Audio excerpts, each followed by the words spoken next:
time, so perfect. Okay. Thank you. So, we do indeed. We move to the report. Right, now we've got the item 11. Now, Mel has declared a conflict with respect to the Summit Road Society submission. So thank you, Mel. So with Urban Forest Plan, Toby and Andrew rushing forward. So can I just check when you're proposing to have the lunch break? Have you got a time? It's on the agenda. We're expecting lunch around 1 o'clock.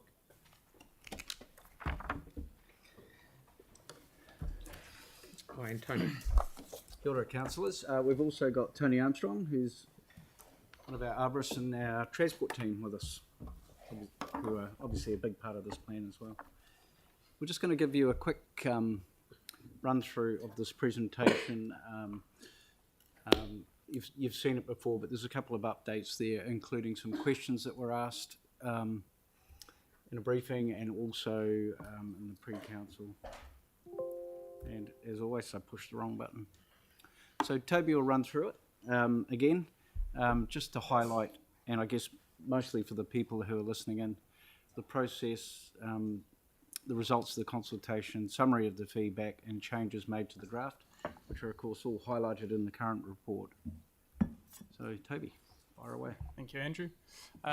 So just going over the process again, so we're at essentially the green box. So we've developed a plan, it's gone out for public consultation, we've received the feedback, we've incorporated that into the plan with some changes. We're at the point of adoption, all going well, and then the next part will be putting it through the LTP for the funding process. So consultation was open from the 2nd to the 2nd of Feb through to the 6th of March. Our Have Your Say page received 2,800 plus views. Webinars had over 500 views during the consultation period, and we received 290 submissions from individuals and groups. So the submissions that came through were largely in support. 82% of them were in support with feedback, which we're going to go through, I suppose, the big topics of that feedback, and you've also heard some of that through the deputations today. So the 5 key themes that came through were ideas on how we can increase canopy cover over the city, a need or a want for greater tree protection, so retaining what we've already got, considering what kind of species that we plant, increasing the targets and the time frame, or shortening the time frames, and how we can engage with the community, existing community groups already working towards these common goals. So you've got a copy of the updates to the plan. Some of the updates are just listed there, so we've added some more text around the inclusion of the red zone. There's additional actions added for an additional action for adding new trees to the significant tree register. There is some strengthening focus on planting native species throughout the document. There's an acknowledgement that not all areas will suit trees for ecological reasons, and those areas need to be taken out of those targets. As you saw and you've heard, there's been feedback on the targets and whether they should be increased in the timeframes. Those haven't changed within the documents. We've strengthened the alignment with the iwi management plan, and there's some new actions added to investigate and implement programs for increasing and planting and retaining more on land. And then you'll see that some actions have been changed to funded, and that's because in between the time that the draft was developed and now we have had some of those things start, which means that it's now changed to funded. Apologies, are those changes in Big Tin Can? Just Yes. Where are they? They're on the They're in the report. They're tracked in the report. Yeah. You should see them as track changes. Yeah. Yep. I'll do that. Hand over to Andrew. Sure. So some questions have been raised, I guess, once we released the information back to the councillor. In particular, Councillor Johansson, you raised a question around continually assessing suburbs with low canopy cover to determine what can be done. So that action's changed. As Toby mentioned, with the allocation between drafting the plan and now of the Crown Better Off funding to this program, we're now able to commence. Sorry, and what I should point out is, of course, we're going to continually assess the work that we do going forward right across the city. I've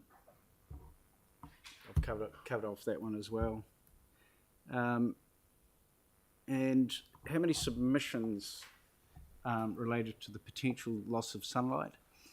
10 out of the 290, so around about 3% of the 300 odd. Obviously, people in Christchurch are very conscious of getting enough light in winter in particular.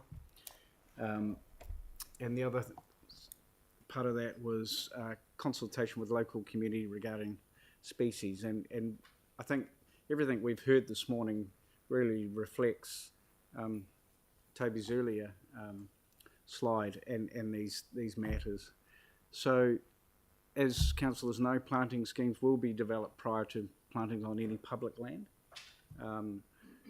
We've explained to councillors, but perhaps not, or we certainly presented in the webinars, and we presented at the university symposium on using a recession plan approach to trying to ensure that people weren't negatively impacted too much by too much light on their properties. And of course, the appropriate delegations need to be exercised pre-planting, which all sit with the community board. So the community boards will see all of the planting plans for approval prior to implementation. I think I mentioned last week, you'll get quite a raft of them initially because it's going to take us a couple of years to get some material ready. No doubt the community will want to engage pretty actively, certainly in the early days, with what the outcome might be in their local parks or streets. There was a question around how was the plan developed across council, presumably meaning within council. These are the teams that were involved in the plan. We had 2 or 3 cross-council workshops that were really well attended by multiple departments, which really just, I guess, highlighted how important everyone believes this topic is. I think that's it. So we're now open to questions. Woohoo! Right. Down both sides. I've always start on this side, always give Kelly favouritism, so I'll start on this side. Melanie, then Sarah, then Tyler. 2 different questions. The first one, just around the funding. Sorry, could you just speak up a little? Sorry. Sorry, there's two questions I've got. One's around the funding that we sort of talked about earlier. So I see that for the ones that have funding required, that's for the long-term plan period going forward. Is that correct? That's correct. And anything that's for the next financial year is already funded? Correct. Well, presumably. That's correct. Yes. There's no funding required in the current annual plan deliberations. Okay, and then the other one is on page 167. There's the different targets, and that talks about the different land use types and having different targets for each one, which makes a lot of sense. I was just wondering if you could speak to 2 of those. One was the street space. And the other one was the rural, and I just wanted to understand that a bit better. And also why it says about excluding Banks Peninsula, and if you can talk to that. Yep. So when determining, from a broad level, when determining what those targets would be, we took into account the land use. So for street, there's a lot of stuff already happening in that, so there's not as great a capacity. We also looked at what the current canopy is. So working with the university in a report they produced, and they talked about measures of success with other cities around the world, and they looked at cities and things that had targets that were greatly over 100% and how they really struggled to ever achieve them, or get close to that target. So we took those things into account when determining what those increases were going to be. And then we worked with the transport unit as well about how that 15% sat. With the rural, it was a similar thing. There's a lot of farmland and things. We looked at the current canopy cover and basically what we thought there might be capacity for as a target for us to work towards. So I would have thought. Sorry, as we heard earlier too from Federated Farmers, the action is to now commence a look at the rural forest plan, and those targets may well change. I think it's really clear that we need to engage quite heavily with the rural sector and all of the groups involved in looking after that land to make sure that they're realistic. So why does this exclude Banks Peninsula? Sorry, and then Banks Peninsula. So we didn't have, when we did the city, we had a lot of really good base data from canopy cover surveys. We didn't have that for Banks Peninsula. And we also realised that there's a lot of active groups out there doing a lot of stuff, and we wanted to engage with them, and we knew that that would take more time. So we didn't want to delay what was happening in the city for us to work with that. We realised that probably needs a different approach to the way the city functions, and we wanted to ensure we got that right. Yep, so just one more, but with the rural, so with that projected 15% by 2070, are you looking at the land that we know that's maybe not in private ownership, but is owned by either council or by organisations that do planting and things like that? So it's all based on our planning maps Yeah. and what that land is zoned on. Right. Yeah. So Thanks. it will be a mixture. Sarah? Thank you. So leading on from that, just with the Banks Peninsula, that rural thing we heard from Fed Farmers, is without altering the wording in the document and bits and pieces and amending it today, is someone able to just get back to them and clarify for them that the reason they weren't particularly engaged is because there will be a different plan for that area and that they will be involved? Because I think that would help ease that concern that they had. That would be really good. So that action is scheduled for the next After this. financial year. So absolutely. Yeah, but just letting them know ahead of time would be great. So the a few submissions, and a couple of the speakers today both mentioned the pest nature of pest species, both flora and fauna. And I'm just wondering if in goal 3 we could add, an appropriate pest control.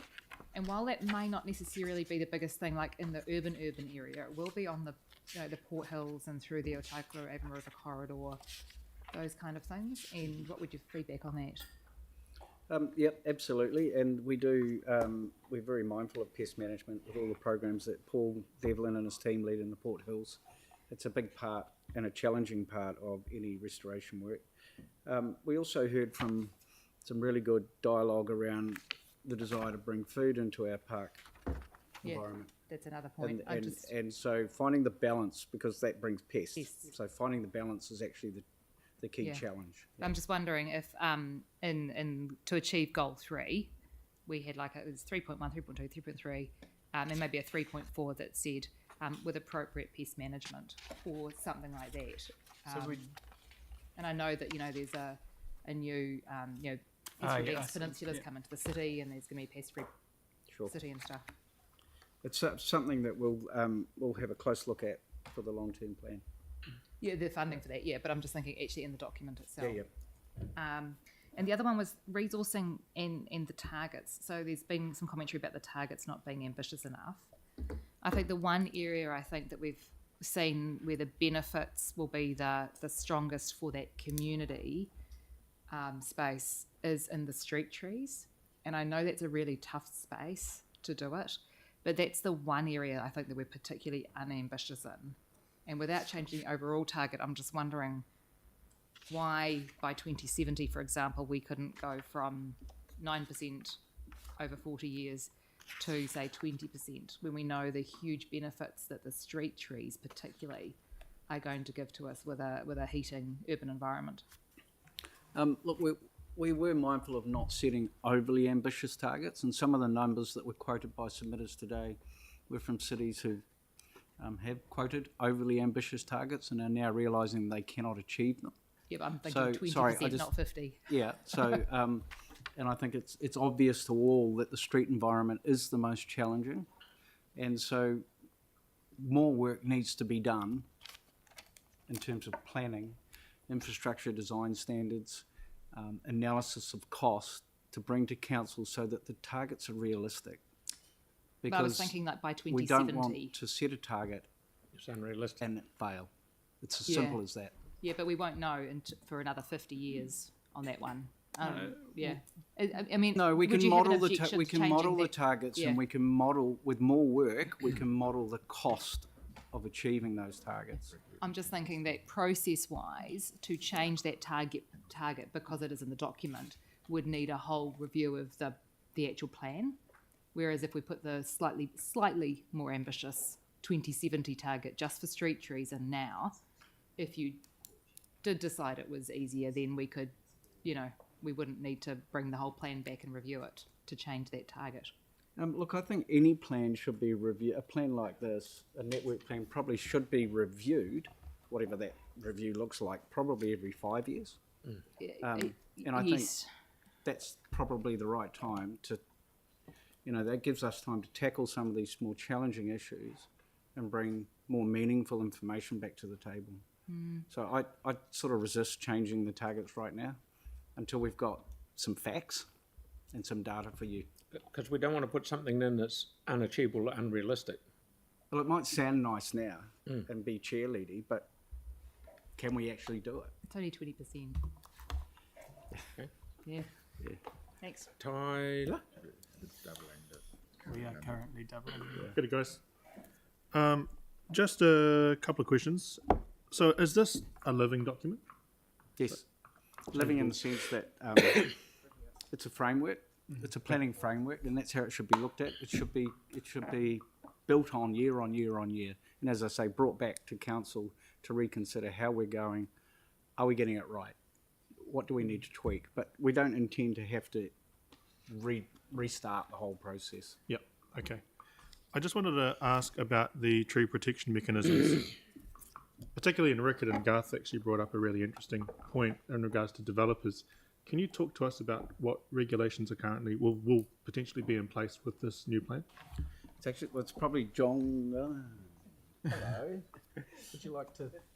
That's a tough question. Sorry, I apologise. Yeah, no, that's all right. No, it's not our expertise, so I wouldn't even go there. It is probably a district plan matter because we are looking at the permitted uses on private land. There is no blanket protection for existing trees on private land. So while we don't like seeing it, developers at the moment have got every right to cut the trees down. I'm not saying that I subscribe to that particular approach, but I think it would. We thought about it. We considered the idea of protecting existing canopy on existing land, so that the developers don't cut everything down. But it was pretty much unenforceable, and it probably would be viewed very much as a draconian encroachment on private property rights to protect those trees, unless they are historic heritage and that protection, that tree has been scheduled with the agreement of the owners. Just for mine and the public's knowledge, what defines a heritage tree? I can Yeah, answer that. So Toby is probably we've got an assessment methodology for determining that, but largely it generally comes down to 100 years plus or a historic event associated with that tree. Okay, so Historic is separate to significant, though. Yeah. I'm seeing multiple avenues in which we might be able to protect our trees in further in regards to heritage. I know that development gets hindered through trees that are in an interesting position. I completely understand that, but I'm wondering, Clyde Road is a prime example of developers knocking down trees without, they were quite substantial ones too, and putting in different developments there. I'm just wondering what levers can we pull to try and protect our tree canopy cover and ones that have really low tree canopy cover. Yeah. And in that instance, the argument is we're trying to up tree canopy cover through private properties. We know this. We need the private sector to come along with us on the ride. But there also needs to be measures, and I thought that this would be the measure, but obviously the district plan might be the new avenue to go down. Am I correct in thinking that? The RMA, which determines the district plan, Okay. is where those restrictions come in. So blanket protection has been taken out of the RMA. So we can't do blanket protection. So we need to, there's certain criteria we have to meet under the RMA for our district plan as well. Okay. And in regards to contributions, if they, I can't remember what briefing I heard this in. If they knock down a tree, then they contribute to the council to go towards more tree canopy cover? So this is still a proposal. Obviously, we have just closed the submission period, and will be further submission period on that plan change 14. Yeah. And obviously all that is subject to a hearing and council decisions afterwards. But the proposal at the moment is to require that every private property that is being newly developed contains 20% tree canopy cover, taking into account that 20% may not be achieved until the tree is mature. Now, the idea behind it is that if there are existing trees on the property, that those trees can be used towards the 20% tree canopy cover. Yeah. Again, it's up to the owners to either do that or cut the trees because they are in the way of a new building and plant new trees. So, or it could be a combination of. And it's around 30k, right? The financial contributions are only required if the 20% is not met. So if somebody chooses to have, say, 10% tree canopy cover on site, but they want to pay for the extra 10%, then we collect that money and plant the trees once we have enough and we have an identified area as close as possible to the site where development is occurring. So the idea is to provide environmental benefits through planting trees as close to this development site as possible. Okay. That's all the questions. Thank you. Mark, please. It's a very short question, I imagine. Mark. We'll see. Thank you. Just really keen to follow up down the track with the district plan team, I guess, to try and work with developing some plans towards protecting trees. So, have that on notice, I guess. Interestingly, one of my very early experiences as a surveyor was surveying trees to protect on a property so that we could subdivide and build around the trees, which can be done. On to other matters. I heard you mention community boards for approving a lot of these plans. Will there also be, I guess, chances for community boards to input at the front end of that process to then have those plans developed for their areas? I actually wrote a note listening to one of the submitters actually that you guys sitting in your community boards have probably got a much better idea of how to prioritise lower areas in particular. Yep. So absolutely. We can put a call out to community boards to identify which parks and perhaps streets you'd like to see planning focused on. Yep, which would be really pertinent in my Hornby patch being one of the lowest canopies to pick up on that, with the Hornby bush being mentioned in Broomfield Common for one is one that I'd really like to work on pretty early on. So sure. Okay. Then also really interested to hear your plans around empowering the sort of voluntary sector to help with increasing the growing capability of say nurseries and so forth. Yeah. Hopefully you've got that in hand as part of this plan. Yeah, so look, in particular, we hope that with creating these comprehensive canopy planting models, we'll be able to really activate interest in local communities and get them involved in the planting. But as importantly, as we always hear, it's the aftercare that we really struggle with, and it has a higher cost. So it's a wonderful opportunity. Yep. And I guess with some of that voluntary sector would be, say, secondary schools and primary schools to It's have the whole them gamut, yeah. on board would be great for looking The after them as well. easiest ones to capture are usually the primary school kids. Teenagers are a bit more challenging, but Okay, very capable. Thank you, Mark. Thank you. Thank you. Now, If you can keep your questions pertinent. keep the questions on task, please. Pauline, you're next, because there's a lot of people here waiting to see what's going on, and I think the vast majority of people are going to support it anyway. I can't see it not.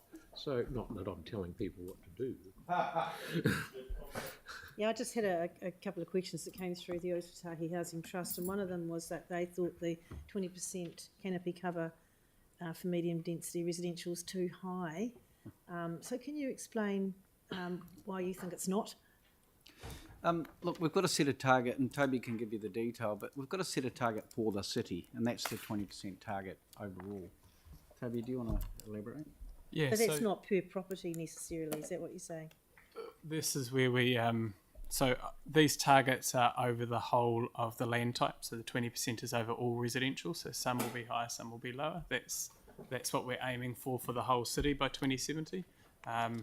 The rules around Plan Change 14 is a different thing, which talks about that 20%, which would be the medium density housing. Right, component. okay, that's good, I can explain it to them. And thanks. And the other thing is they talk about the costs are disproportionate, and they mention $45,000 per tree. Do you know what? Yeah, so that's not part of the urban forest plan. That's the calculation through that Plan Change 14. Okay, which great, they're giving them those that details stuff. will It's come the through as part financial of that. contract. That's Yeah. good. And I had a question about the pest management as well. Wondered if that strategy could be rolled into this one at some point, rather than being two, because they're so linked, aren't they? With the pest things, we do have the tree policy, which has a whole lot of things around pest and weed species. Yeah. We talk about ensuring that we've got appropriate species. We talk about looking after things in the urban forest plan, that aftercare, which will all entail that pest management as well. We've got the biodiversity strategy. So just because it's not specifically listed in here doesn't mean that it's No, completely I know, being but I mean, ignored. it would be Yeah. one less strategy, wouldn't it, if it's set inside? Anyway, that's just something for the future. Thank you. Righto. Just two wee questions from me, just quickly.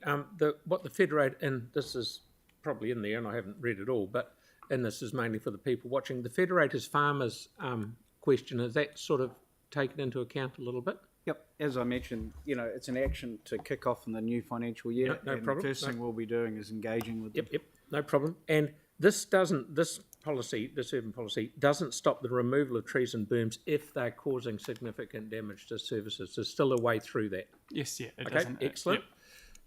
Yanni, you had a question? Several. So just wanted to check with the Better Off funding that we got, given the submissions that we've heard today around doing more, can we use the Better Off funding to fund the plan change to increase the number of significant trees in the tree register? That's not a question for me, really. We don't do plan change. We'd have to allocate the funding back to council to reallocate. Sorry, can I just get clarity on the money that we've received? Because a number of projects have now been funded, and I understand we got Better Off funding. How do we prioritise how that Better Off funding gets spent in regards to the tree policy? The urban tree plan. So the Better Off funding has been allocated to employing staff to start planting trees. And the residual funding is then applied to the initial planting schemes and get them moving. So once that Better Off, that's all the funding, the Better Off funding is being applied to for this work. And then beyond that, which is after year 3, we'll be hitting, we'll need to fund it through the LTP. Right. So given the sense of urgency that people have raised with us around what's happening with private development, and the request to do more and be bolder, if we wanted to get additional trees protected through the district plan change, can we get how much that would cost? That's already underway. So we're about to come out and start listing, putting out, asking for more trees to be nominated. So that's coming through soon. We've talked about that. I think the concern is that in the plan it's unfunded. Not Plan Change 14, but the planning department already have that on the go. Yeah, so that work's already underway. And the other thing I understood is that the Underway. Ministry for the Environment was looking to change the policy around, or the process around protecting trees. Where did we get to that's that? still a work in progress. So we haven't got there yet. All good, Jan? No, just wanted some of the other concerns that have been raised in the deputations. The increase of edible plantings. Have you put any feedback or resolution into the actions around having greater visibility of what we do around edible plantings? No. What's the best way to do that? I mean, I've made a note here as an amendment that the Healthy Food Action Plan action to increase edible plantings be incorporated as an action. Would that So I think the urban forest plan facilitates more fruit trees being planted through, we want more trees planted, so that would allow more fruit trees to be planted. As far as those planting edible forests, there's already people who come to community boards to set that up and set those plantings up. It's already happening. It's already in train. We would expect we had a deputation. the best way for that to happen would be for the members of the community to come forward to their boards and then to us, Do it through that avenue. rather than us try and plan or scheme something. We've already had this in our board. You just had a deputation, a submission to this today that asked if we could put a target in around edible planting, right? So I'm just asking. The avenue is to, rather than force people to do it, is to let them use the system to come through and suggest it to you guys, and you'll help them. I think the submitter also mentioned that some of them hadn't been successful because the local community hadn't engaged strongly enough. I think that's the key. There's got to be that ground-driven desire, not a council-led on those community gardens, because they're so heavily reliant on the community. I get that, but setting a target as part of an urban forest plan around increasing edibles. The target should be what the community want, not us setting a fake target, is what I'm trying to say. And just the telecommunications provider, the submission from Spark, did you have any reflection on how they could be incorporated into a review of infrastructure design standards, or were they engaged as part of the development plan? We didn't engage Spark necessarily, but we did try to engage with Enable, and through the tree policy we talked about design around infrastructure and things. So the concerns raised by Spark are addressed in multiple other documents, and when we update the design standards, that's always looked into as well. Right, and you'll engage with them as part of that process. I don't personally do the design standards, but we can the make sure the organisation team does. does. Yes. Yeah. Okay. And just the final question from me is, given that we've had pretty much overwhelming submissions from people wanting us to be bolder and do more, if we wanted to increase the targets for both timing and percentage of increasing tree canopy cover in the areas with the lowest coverage, what could we do? Sorry, The best advice I would give is let's get on with it, get something in the ground and start measuring and monitoring, and then see where we're going to get to. Fantastic answer. Yeah. Great.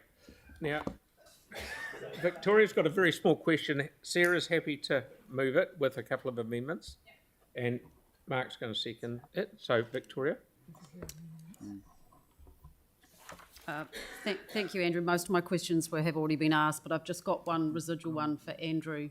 Just waiting till we've got his attention. just not comfortable because I haven't talked to the transport yet. I know he's busy. Yeah. Andrew, I've just got one further question, which is residual from Sarah's questions, and it relates to the amendment that Councillor Templeton's put up. We're going to get an opportunity to debate that. I'm concerned that we don't know enough about the implications of raising that target to 20%. And have you got any further advice for us before we consider that, particularly around the cost of the implication, perhaps the resourcing, the deliverability, the effect that increasing target may have on your capacity at your nursery? Is there anything else that you can give us today to help us deal with this amendment? It's pretty difficult, to be honest, until we start looking really hard at infrastructure design standards for different parts of the city. I mean, the standards that are being applied to new subdivisions are quite different to how we have to approach brownfields developments and so forth. I don't think we can add a lot, Toby. Yeah, I mean, the other thing is we talk a lot about ensuring that the trees we plant have the space to grow and things, which will take, that also has an impact on the number of planting and things, but it means that we get healthier trees through to maturity and bigger canopy cover. The 15% is pretty much double what we've currently got, and we will be reviewing the plan, and we'd have an idea of what that impact would be at that point. The flip side is you could go, well, yeah, put a 20% target there, but and review it again in 5 years, and it may have to come down, or it could stay. So I guess it's a matter of materiality at this point. I think one thing that's not lost on everyone, though, is how important that environment is and how important it is to get it right. Yeah. Yeah, so I'll make them really quick. There's two, and they're on the amendment. Do you guys all like trees? That's one. Yeah, but not that one. Right, okay, so then the other question is why didn't you make it 20%? So it was in consultation with the transport unit and basically looking at what those successes look like overseas and where it kind of got to a point where it became difficult, and that increasing by 100% seemed to be like the upper limit of where places started to So really your struggle. recommendation was based on what you believe is the best outcome for the city, and you guys all want to increase the canopy, don't you? Not necessarily the best outcome. It's aligned to what we believe is achievable with our current understanding, Right. which may change as we start and move forward. Yeah, fair. Yeah, okay. Cool. That makes sense.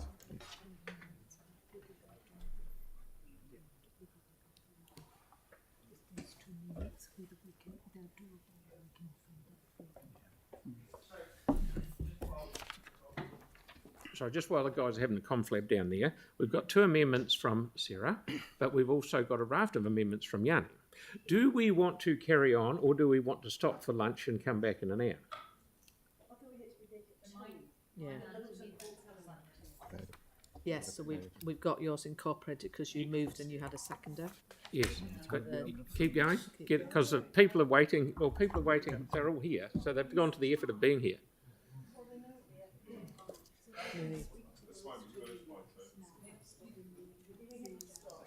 Can't hear you. No. I think staff are going to need time to be able to give advice, particularly on the amendments from Yanni. So Right. they need time to have staff advice on this. Number B. On 3B, yeah. Are they Yanni's ones? Or are they No, this Sarah's is ones? on Yeah. these. We're going to need time. We've got what we're going to have staff advice on Yanni's amendments, so we're going to stop for lunch, and we will be back here at 2:30. Okay. It will.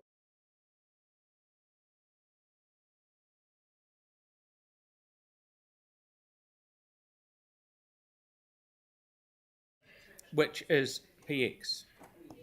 And then we'll do this after After PX. the PX. So, is it back at 2? Yes. Okay, Could they come in 15 minutes later? 2 o'clock. Can't 2 guaran- o'clock. I can't guarantee that.